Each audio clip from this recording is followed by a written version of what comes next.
মানুষ কেন বলে মোদের নারীর নিজস্ব নাই কিছু? আমি তো দেখি জগৎ চলে নারীর পিছু পিছু। বাপের ঘরে লক্ষ্মী আমি, স্বামীর ঘরে অন্নপূর্ণা, ছেলের ঘরে জননী আমি ছাড়া সংসার অসম্পূর্ণা। আমার থেকে আপন করতে আর কি কেউ পারে? বাপের ঘরকে ছেড়ে এসেও পরকে বাঁধি ঘরে। গোত্র থেকে গোত্রান্তর যদিও আমি হই, তবুও যেন জননী রূপে সকল দুঃখ সই।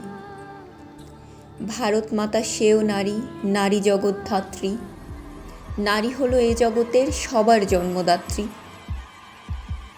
পুরুষতান্ত্রিক সমাজ তাই পুরুষকে বড় করে। জেনে রেখো, সেই পুরুষকে নারী গর্ভে ধারণ করে। মহাকাল আমার পদতলে সইত চিরকাল, আমি ছাড়া এ জগৎ সংসার সবই হবে অচল।